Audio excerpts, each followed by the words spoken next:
thanks so much for joining us today.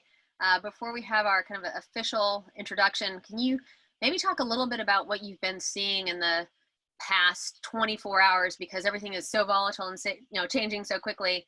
Maybe just some anecdotes or anything interesting you're seeing.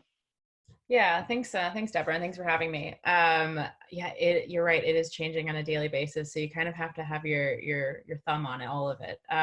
One of the kind of the most interesting stories I've seen recently was kind of surprising. It was Philip Morris and the British American Tobacco Company. Both of those organizations have really pivoted what they're offering right now, and they've stopped all operations for their tobacco products and are actually using their facilities to create a vaccine, a coronavirus Wow. vaccine, out of tobacco leaves. So yeah, quite ironic, but Everyone's pivoting, right? So, let's kick it off. So we want to welcome Global Retail Sales Manager Shauna from Quinyx. For those of you who don't know, I've always been fascinated with workforce management. So we actually reached out to Shauna quite some time ago to understand and learn more about Quinyx and how they're really kind of changing the landscape, especially right now with a lot of the challenges all of us are facing from an employee perspective, and not only trying to communicate with them, but a lot of them to communicate with each other. I think the platform they've built is even more impressive and really kind of built for this day and this age of the virus, if you will. So what's so unique about Shauna, though, is she has a retail background, so she really understands what all of us are going through, from American Greetings to Target, and I think that makes you really well positioned. So we're going to kick this off with, we'll have 4 poll questions, and then Shauna and I will talk about those during the call. For those of you who come in later or leave early, we will have a full video and a transcript available within 24 hours. There's a chat function at the bottom of your screen. So if you want to chat with any of us, please feel free. And then also during the call, if you have any questions, just drop them in the Q&A and we will kind of go from there. So with that, we're going to go ahead and launch the poll. And Shauna, if you can, kind of give us a bit more background about yourself and Quinyx, that would be great. absolutely. Yeah, and again, thank you for having me. My name is Shauna. I'm the global sales manager for our retail vertical at Quinyx. And Quinyx, as you pointed out, we're a workforce management provider. But what is really setting us apart globally with our 1,000 plus customers and within this space is that it was really built with the employee in mind. And when you look and feel the solution, that is apparent within, immediately.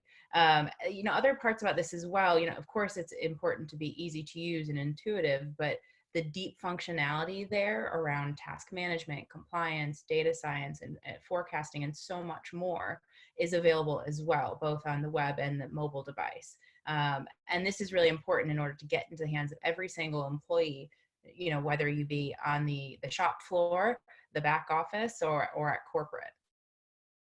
What are some of the trends that you're seeing with the current state of the macro and micro environment with regards to what do employers need, what do employees need, and what are maybe unmet needs, and how might that also kind of change the trajectory of the future of Quinyx as well? Yeah, absolutely. What we're looking at right now is this almost emergency phase. The present phase is everyone is kind of hunkering down and dealing with those things that need the most attention, whether that be, getting stock to shelves if you're a supermarket, or getting your employees the right pay, whether they be furloughed, or the additional bonuses for those working during this outbreak. So what I'm seeing when I'm talking to our customers right now, and we've done a lot of one-to-one outreach efforts, is that they're taking care of their own. They're taking care of fighting those fires right now. So there's not a lot of time for your typical sales conversations or a lot of procurement projects. A lot of those things that you would typically expect, in Q1 or the beginning of Q2, at this time, we all predicted those 5 trends in 2020, whatever that was. And that is completely thrown out the window. And what we're focusing right now is the job at hand. But you talk about what are those things that what's coming, what's going to set us apart, what is, what does a company need to do as well as then, take care of the present. It's also start to think about what's coming next. So whether that be a continued isolation period, or whether that be a rolling return to work or a full-on return to work at once, we need to be able to prepare, either as vendors or with our customers, the retailers, we need to prepare for that next phase. We always need to be thinking one step ahead. And that takes it even further as well. So the return to work, great. That is going to be a phase that we deal with. But the next phase is of that new normal. So business as usual, throw that out the window as well. We have to be thinking about what normal means now. And we don't know what that is yet, but we definitely need to be making assumptions and play out these various scenarios now, so that we're prepared in that next phase. You don't want to get to where we are now again, where we don't have those business continuity plans in place in order to actually support the business as it needs. Well, for many of us on the call, including myself, who are founders, what advice would you give us today? And right, as everyone, I think, and I think that's also the challenge, is most of us have never managed our business day by day. And right, it's been more kind of proactive than reactive. What's some of the advice that you have for us, and what are some of the tools available? Yeah, I think because you're seeing a lot of businesses who are having to put employees on furlough, like I mentioned before, having to let a lot of employees go, significant chunks, if not the whole business. But you're also seeing a lot of businesses who are needing to hire significant numbers of people. Walmart needing to hire 250,000 employees almost overnight. Amazon 100,000 in the U.S. And so what we're talking about here is the employee. That employee and how you treat your employees is the most important thing right now. When this ends, or when we go back to work, and we will, this is a unprecedented time, but it is temporary. So what we need to do is take care of our employees so that when this does resolve, we then have employees to take care of. And you talk about the tools that are available to do that. You're dealing with, at the head office level, or the office-based level. You're dealing with people who are used to using Zoom like we're using right now. Have a work email address, have a smartphone, have a laptop, have the proper setup at home to do the work they need to do, despite not being able to get into their workplace. But our employees are deskless. The frontline workers don't have the access to these tools and devices that we do. So we need to make sure that we're not having a gap in communication because we're not able to communicate with them in the way we would with each other. So one of the things that we're offering, and I know a lot of businesses are offering right now, is free communication, or opening up access to their platform. We have a partner that has offered open access to their task management platform. And in an environment where scrubbing down your cart and putting up a sneeze guard, putting up those health and safety measures is extremely important. So that kind of task management compliance piece is huge. And then, like I mentioned, the communication piece is so critical now during this emergency phase, but will be just as critical when you're helping employees return to work. They might be scared. We saw, was it ASOS put out an article that says our employees are scared to go back to work because of being in proximity to one another and being in that environment. And how do you coach an employee through that? Of course, it's important to make sure that you're checking their engagement levels now. They feel the employer is taking care of them, and that they that they've got you're checking on their mental health and well-being. So that's very important. But as they transition back to work, you need to make sure they're also feeling taken care of then. So you talk about, you brought up a lot of important points on the health and safety issue. So for those retailers in the food and drug or kind of essential item space, what measures are you seeing them take? And also from a communication standpoint, how are employees communicating differently between each other, as they're all kind of trying to understand, from a well-being perspective, whether it's physical health or mental health, how can we support each other? Right. And I think, of course, each government is taking its own measures, and that is really helping facilitate what the companies can do. One of the things I think is so important is taking this kind of national or nationwide approach, so that then, on a state level, you're able to then make these decrees to businesses to shut down if they're not essential, or people to stay home if they aren't needed in the office. So I think governments are really key, especially on a small business level. But it's the same is true for these multinational corporations. So I think that is really key, but there's also a lot of measures the individual retailers can take. There's of course the things that they can do for the social awareness piece. H&M and Zara making PPE equipment. Burberry is now making surgical gowns in one of their factories, which is super admirable. But there's also the things, and it goes back to the point about taking care of your employees. What is it? Aldi is doing a 10% increase in pay during the outbreak. The same is true for another UK brand, Marks and Spencer, so supermarket as well. And they're giving a bonus for any employee that is able to work during this. There's a lot of other retailers out there as well that are they're giving different pay options for the employee who is working during this period, and then also for the employee that is actually showing some signs of illness and choosing to stay home in order to protect themselves, protect their family, protect their coworkers and the customer. So, it hits every part of that kind of journey. So these companies allowing their employees to make that choice and stay home because that is the safest thing to do, I think is a really kind of unassuming way to support your employee base. Yeah, it's interesting. We've spoken to a lot of the major grocers in the U.S. and it was really interesting. I had a few conversations yesterday because not only are they trying to help the employees who are kind of truly on the front lines, right? Those who are the cashiers who are checking people out, feel safe, but since we're seeing a lot more picking from store, right? This buy online, pick up in store or curbside or pickup, that as you have these people who are picking from an e-commerce perspective, right, they're much more kind of tightly distributed in the physical box. And so they've talked about, right, what are some of the new ways of working really? So not only kind of spreading out your customers, but also spreading out your employees, because, if you lose one person on, let's say the meat department, have they all kind of then infected each other? So even from a scheduling perspective, I think it's getting very, the new thought processes coming out. I mean, that's once again where I think Quinyx can come in, right? Because we're all dealing with things we've never had to deal with before. Yeah, you're right. And being able to track, of course, the communication piece is key, one-to-one or one-to-many. But the other piece that you bring up, the scheduling, is very key because you're trying to schedule a workforce that might have some serious gaps. But to identify those gaps in the first place, you need to have some awareness of those absences and why they're being absent.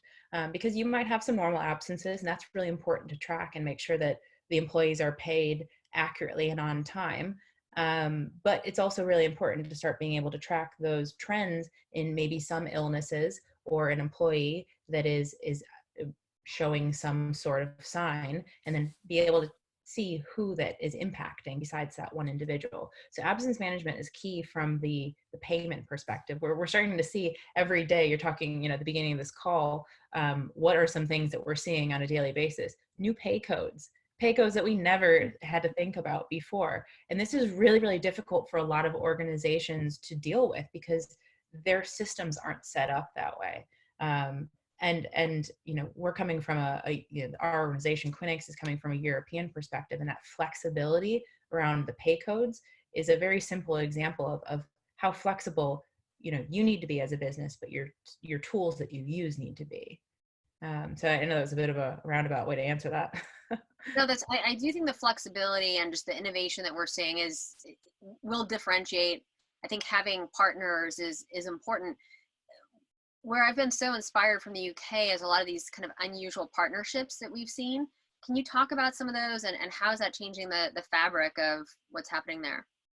Yeah, what I think I heard it must have been a podcast or something, but they said out of wartime scenario, scenarios comes art, comes music, comes all of these different things, because we're forced to think really creatively in a way that we've never had to think before. And it goes down to those partnerships that you allude to. We're starting to see over here in the UK relaxed trade laws. So the government has basically said, if you are in the supermarket space, we need to make sure there is stock on shelves to feed our people. And that is the most important piece. And the stock is really quite obvious. But what they're also saying is if you work in an ASDA, but there is another retailer here, Tesco's, down the road, and you have the same skills and qualifications and background checks and whatnot. Can you be shared across those? So they're really starting to evolve their thought process, and not let the rules and regulations hold them back. And I think that is really, really key, because we need to speed up the processes. We need to get products on shelves, get people working if they can. So that supermarket, those trade agreements, that is one really big piece here. But I've heard a lot of different things. Aldi in the States, they've got some similar background checks, or I think it may be a CEO to CEO agreement. And what they've allowed is, because all of the Red Lobster stores, either in their area or nationwide, because obviously those employees are not working right now, Aldi has said, we need your people and we'll absorb those. And almost overnight were those employees then allowed to take very easily. So that was a really in practice yet, but I can see it starting, is around the hotels and hospitality. So basically, with the hotels being nearby hospitals, being nearby hospitals, and being able to offer NHS staff a place to relieve, or for relief, same with hospitals. I know the Plaza in New York, as well as a couple other high-end or luxury hotels, are offering their space for people to self-isolate in if they don't have another option. So it goes back to the same example I gave with Burberry or H&M or Zara or LVMH making hand sanitizer. But these are all really great examples of brands, of organizations filling a gap, and not worrying about how the rules apply. Now, it's interesting. We just got the poll results, and I think the question that's the most interesting is, how are you monitoring staff engagement and well-being at this time? And it's feedback during all hands team or one-on-one meetings. So many people I've talked to, right, since we don't have the benefit, thank goodness for, there's so many great platforms out there right now that allow us to have these conversations. And so even if we're not kind of having a true in-person one-on-one, there's something about this that feels very kind of in-person. What are some of the kind of novel approaches you're seeing, Shauna, as it relates to, this idea of monitoring staff engagement, and how do you think that changes how we work together going forward? Yeah, even when I think this is a time where we need to bolster our employees, and you might be, I know you're not, but you might be an introvert and you might be okay with this time at home and this kind of change of pace, but for those people who actually find this very suffocating, you need to be able to buoy their spirits and keep them motivated, because when they do return to work, then it's going to be very important that they are that they stay with your company and that you keep that motivation and culture. So I see a lot of around the engagement piece, sending out surveys or pulses. We call them pulses internally. A lot around rewards and recognition. Even before this all happened, you're finding a very low kind of companies saying you've done a good job. Might only happen 2 or 3 times a year, and that's really sad. And but now we need to take that learning that we already know and then apply that even further and make sure that we're giving some sort of reward and recognition as well to these employees. And it doesn't need to be much, but like you point out, it's this type of communication. It's interesting. Most organizations, and including, I think everywhere I've ever worked, would do kind of a yearly survey. And that's, you're the first person who said that. So it's why it's so interesting is, right, if we can survey our employees more, and then we can also, be maybe more proactive than reactive in terms of some of the challenges. That's an excellent point. And also, right, kind of trying to figure out how to, how do we plan? I guess one of the questions that's been on my own personal mind as a founder quite a bit, how do we plan for kind of the post, if you will, crisis world, right? As we're getting into recovery and we're all going back to work, like theoretically in a physical setting. I mean, it's interesting. I've personally never worked from home before. It's been it's been interesting, right? Dogs barking and all that kind of stuff. But you know, we've all kind of learned, and and right, going into people's homes, right? I mean, like, that's also the other interesting thing is, right, we have a much more personal connection with our employees and with each other and our clients. What do you think things look like on the other side? I guess I'd love to hear your thoughts. Yeah, what does this new normal look like? Yeah. I think what we will see, for one, if we're talking about, just from an illness perspective, I think we will see some industry leaders who are saying, if our employees do not feel well, and I'm talking at a store level, not just at a corporate level, if our employees do not feel well, then we are maybe giving them more sick days so that they can take that time, or we're relaxing our rules around that so that they feel they can go home and not impact their fellow staff. And we talk about these phases, and we talk about the 3 phases, but the fourth and slightly more ominous phase is what happens when we have a second wave Yeah. of coronavirus next January, February, whether or not we have the vaccine, or something similar in the future. Not a lot of businesses necessarily have business continuity plans in place that are suitable for this type of scenario. But there are some that we can kind of take the lead from.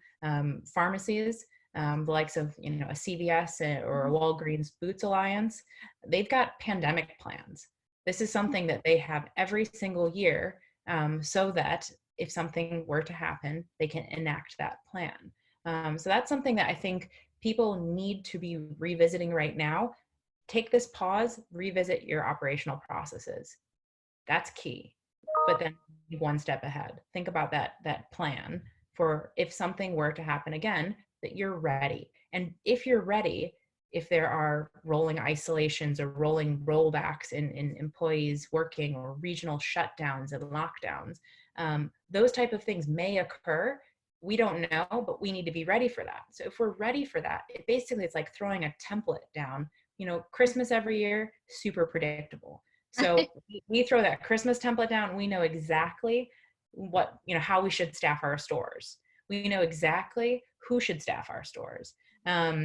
And so that, using it in that sense, it becomes very predictable. And I think what we need to do is we need to create a framework, because frameworks are really easy to digest. And that's why I like to talk about the 3 phases, because the number 3 is easy to plan around. That 4th phase, that part of it becomes easy to plan for, in a sense, because you're making sense of it. You're saying, if this is to happen, it becomes effectively just like we treat a holiday period or a vacation period or a promotional period, and we know what to do with it.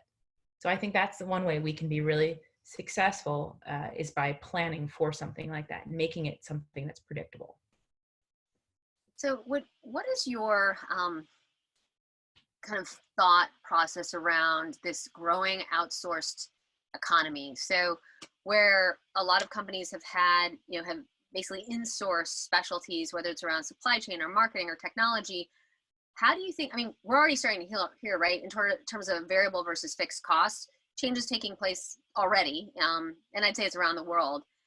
What does that, from an employer perspective, and thinking about kind of staying in touch with employees versus an outsourced workforce, how does that change just like our fabric, and what are the tools that are needed to kind of keep everybody feeling like they're all working together? Yeah, I think we need to be slightly less worried about owning the employer or owning how they operate, and we need to be more worried about identifying the set of skills that we need in our workforce. Yeah. So by identifying the skills, I know that in a shared pool of employees, I need these types of people. That's, I guess, that's one side of it. Another side is that we're getting a lot of data right now, but we don't even have a slight idea how to use that. So we need to start thinking about how, the data science and the forecasting piece around this, so that we can capture this data now and then start to plan for that. And it goes back to the point of making a pandemic predictable. Making something like that predictable is because we're able to take the data that we're collecting now, and that we will be collecting from a sales standpoint, from a people standpoint, and actually then applying that to the future state of our business. Makes Yeah, so all of those different types of things are, I guess we're using what 1% of the data that we capture. Is that the number that usually gets floated around? And our solution is able to do a lot of that capturing of data, but we need to be able to make more sense of that, and there's a lot of that we can help businesses with. We do a lot of internal conversations right now about what are the appropriate conversations to be having with businesses right now. And with customers, it's a lot about reaching out and supporting them. The immediate kind of stuff we talked about at the beginning of this, that firefighting. But the next part about this, as we all start to kind of grasp the reality of what's happening, is that we need to start we need to start giving those industry insights, that what is coming next, helping them shape that future. And I think that is, the fact that there's access to data that these vendors have, that businesses have on, their employees, their sales, and so forth. We need to start making sense of that. That's helpful. If anyone has any questions, please feel free to ask them at this time, and I'll move into the conversation. One of the other kind of interesting aspects from the poll was, how can your existing vendors support you during the crisis? And this idea of offering platform, solution access, consultation, et cetera, free of charge. How have you been kind of advising companies in terms of what to offer, and also how to do that and how to communicate it? Yeah, I think the first thing most vendors did or should have done was reach out to their customers and say, how are you doing? Can we help you? And that's where that platform access, like I mentioned, with our task management partner comes into play. We've got several consultancies that we partner with, and they are offering free consultation right now. Like I mentioned, we have that free access to our communication and engagement tool. But overwhelmingly, what we're seeing is vendors say, how can we help you? And I think that is the most important first step in any interaction right now, whether it be now, 2 weeks ago, or in the weeks to come. The first thing you need to be doing is saying, how can we help? Because this is something that's impacting not just the retail industry, but society. So we need to have that. We need to have an empathy phase.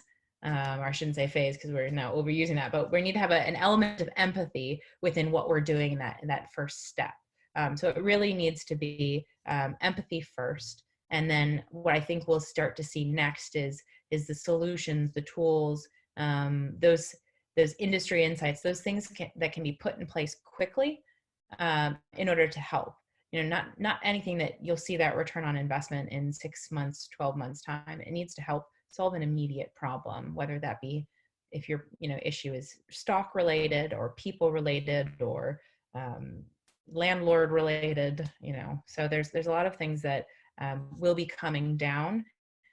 Again, that's a bit of a choose your own adventure, because we don't know what that need is going to be just yet, or when that will start to happen during our recovery phase.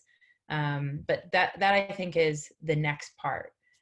Of course, as I mentioned in the poll, of course, in a lot of these initial conversations, whether it be with customers or prospective customers, we're seeing a handful of people just say, just give me a break for right now, because I need a little breather. There's a lot going on, and I need to review my operational processes. I need to take care of my employees. We need to, handle the HR pieces here. And we need to make sure the company survives and eventually, after this temporary period, thrives. You have a very unique aspect of your organization, which is you're truly global. So you're able to kind of see best practices around the world. How do you not only share those with your different offices, but also how do you share those with your clients? Yeah, so you are right. We're in about 40 different countries right now, more than that probably. And as we started to see coronavirus impacting our customers' businesses, that rolled up to us. So we had customers who are operating in China, of course, start to see the initial queries or absence management, the uptick in mobile. We started to see store closures there and what that meant for the other regions. And it was this kind of rolling impact from east to west. And so that was something that we were able to track through the data that's available to us. But we were also able to see then how businesses reacted, how the employees themselves reacted. Almost overnight, we went from seeing about an average use of the mobile application go up to 78%.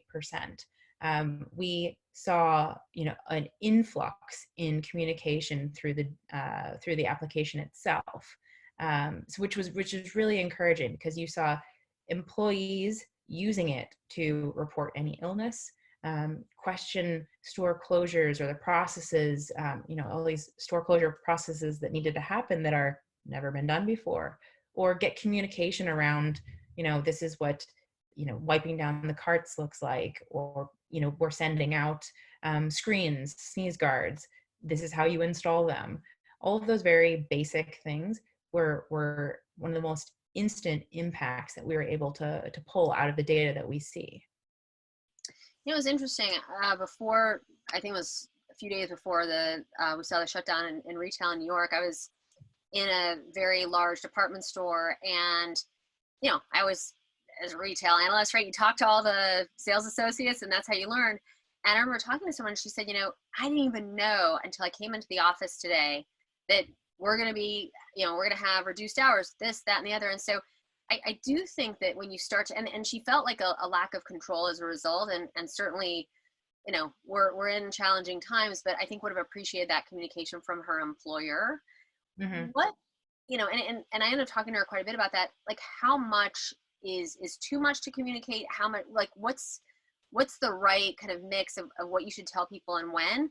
I think that's something all of us on this call would really like to understand. Yeah, I think I think you need to have a very realistic outlook on what the situation is, and that, the possible impacts it might have on your business. Everyone will be affected, just like they say, everyone will be affected in some way, shape, or form by the virus itself. The same goes true with how this will impact your business and how this will impact you on an individual basis. So going back to the point around empathy, put yourself in the shoes of somebody who is working, extended hours delivering food to your door so that you can self-isolate.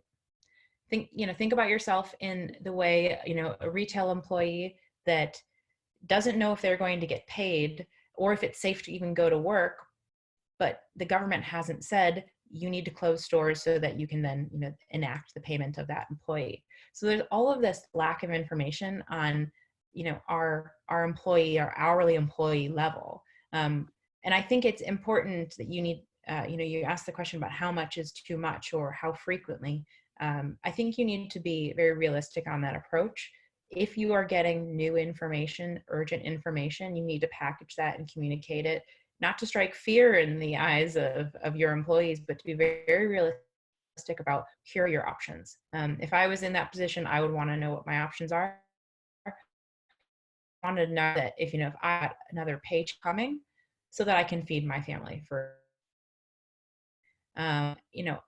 we have to be very, very empathetic to those situations that, the people that are working paycheck to paycheck, Yeah. The individuals that might have difficulty paying their rent, if they miss that. So I think that's something we need to be aware of. And this goes back to the point about, as a business, we then need to structure ourselves so that we're giving employees the options to stay home if they have any sort of illness or a member of their family that is ill, and that they can still afford to pay the bills and feed their children.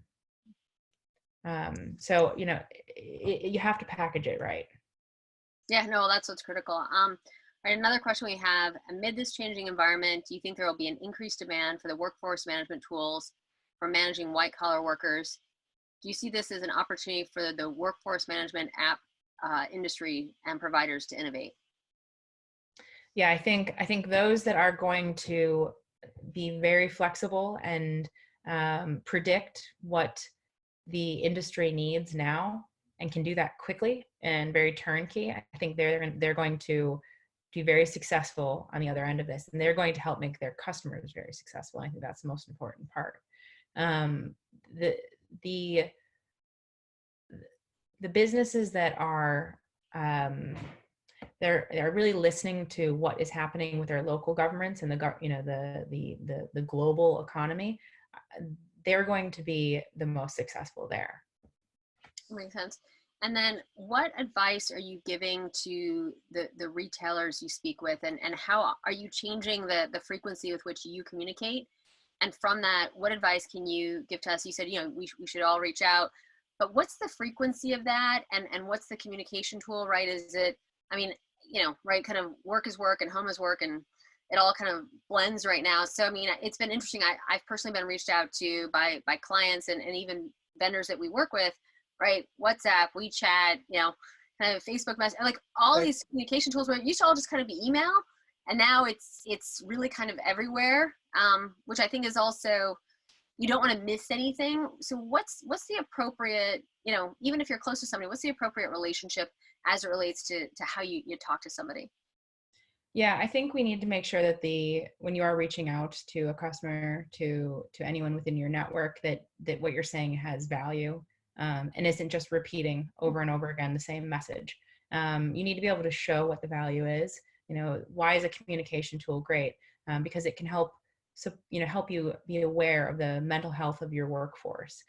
Because it can help you reach out and provide urgent updates on a regular basis. And to employees that might not have a work email address. So if you're able to pick out the why, it's very important, and make that very obvious and easy. I think that's key. And then also that you're not just driving that point home over and over again. You need to give people a little bit of a break right now, because you have to understand there's a lot of other things that are high priorities at this time. So you kind of have to listen for those visual or email cues, as to when it might be time to pause, and then come back when you have something that will make an impact to their business. So come back with another industry insight, come back with another offering that will help them now, not again in 3-6 months time. So I think the messaging has to be very aware of the situation. What you mentioned earlier, because now we're seeing into people's homes and we're really getting this personal side with them. You can also take that into your conversations. I've always made an effort to get to know the names of my contacts' wives or husbands or children, or if they've got any a holiday coming up, or a favorite place they like to go on vacation. All of those different things. Use that approach now, because people are scared. People are uncertain. People want that personal connection because they're not getting it every day Right. when it's in No, the that's store. kind of like, oh, how do you like this blue shirt or this blue shirt, which looks exactly Yeah. like this blue shirt I wore yesterday, right? I mean, all right, so I've got another question that came in. Have you seen a split in retailers' behavior between those who are doubling down and plan to come out of this situation better? That's a good question. And those that have major shutdown of their operations? Is there a majority to either? Yeah. I don't know if there's a majority yet, but as we say, everything's changing on a daily basis. And I sometimes think the negative press gets the most press. There's a lot going around of operations shutting down, warehouses shutting down, employees being put on furlough. And that's maybe more on the UK side of things, because I think we're one step ahead with Yep. the self-isolation and the lockdown. I mean, I know we are. But I think we'll start to see some of that where businesses, the example I gave with Marks and Spencer and Aldi, it's almost a luxury that they're able to give their employees this extra boost for their hard work right now. But those are in what we're calling essential or staple sub verticals. Now, those businesses that are not considered essential, and they're just shutting down their operations, it's a much more difficult world for them. And I think maybe what we'll start to see is within the sub verticals that make up retail, a large majority of the businesses making decisions in a certain way. So maybe more high street retail, they're going to be furloughing staff to protect their overall business, and then hopefully in 30 days time, hire those staff back on, or bring them back fully. Whereas you're seeing supermarkets, maybe they will have the luxury of giving bonuses or percentages, or payouts for their hard work now, because they are getting an influx of cash. All right. Do you see well, and actually just one thing, I mean, the cash that I think right now kind of really determines everyone's future. So you may have an amazing business model, but we're in an environment where, everyone's kind of taking a pause. If you have cash, you can make it through just fine. If you don't, it may be more challenging.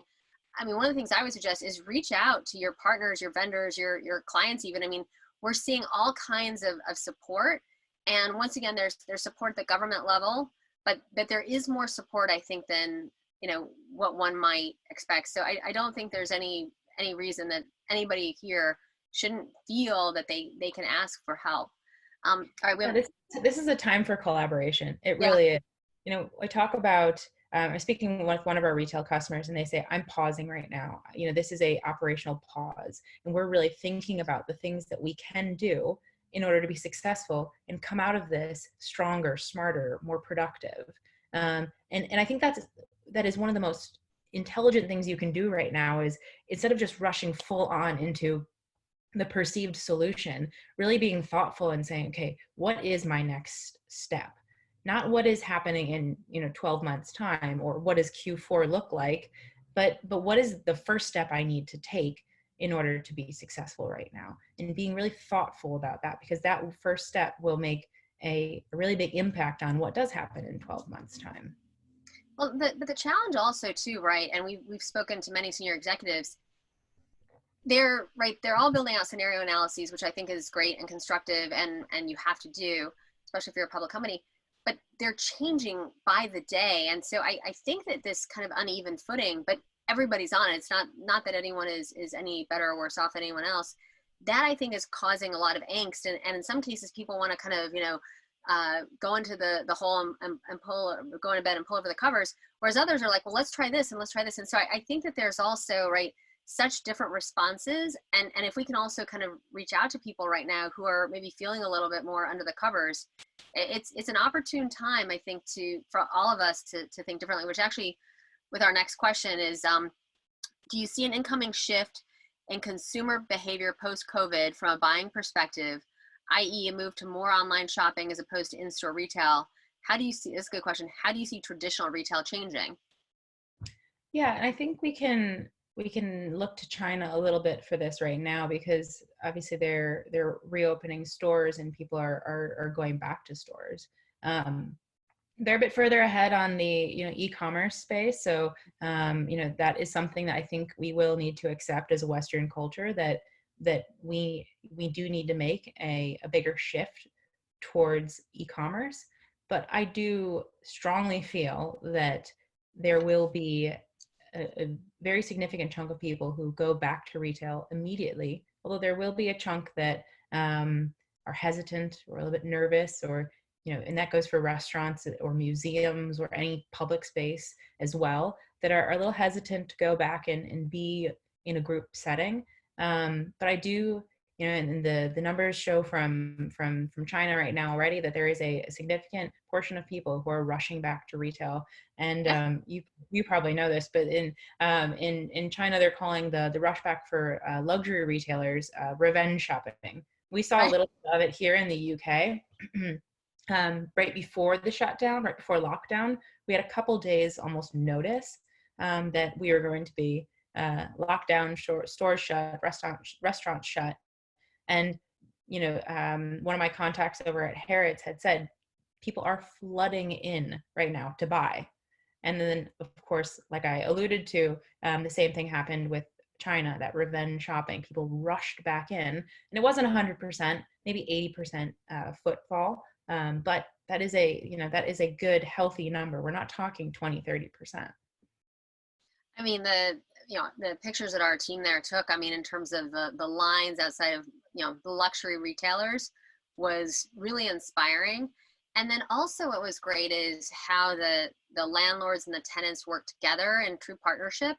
And they, the landlord said to the retailers, might be great for you to offer something for free to drive in traffic and to kind of get these centers back to life. And I guess what I worry about more than the retailers right now, because I think we're seeing a lot of them, kind of pivot to PPE and to think about how can they utilize the factories and their sewers and whatnot in this environment. But for the REITs, right, the shopping mall REITs, I think they're really struggling right now in terms of how to position their workforce, how to position themselves, and just like, what's the future? Yeah, if I had a crystal ball, I'd be very wealthy. I think with positioning this, I guess is the question around positioning the staff. Is that more what we're looking for some insight on? Yeah. Whew. I think we've got to be really careful, first of all, because right now the initial rush to position staff as, like you said, the sewers, making new masks and things like that. But we also have to be, again, careful that we're not putting those individuals at risk. So that's another layer to put into the supply chain conundrum. But from the other side of it, from the landlord example that you gave, I think we need to be really creative. If I pull it out from a SaaS solution playbook, it's around having maybe a 36-month contract or a 5-year contract, and maybe giving the first year for free. So if you're a landlord, you might have to start thinking about retaining that customer, but giving something away, and then protecting yourself by maybe making a contract longer.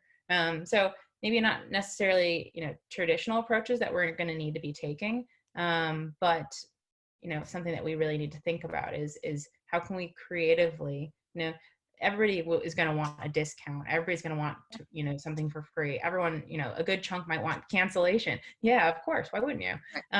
But that's not really good for the economy, first of all. But it's not necessarily sustainable. You might actually need that space on the high street. You might actually need that product or that piece of software.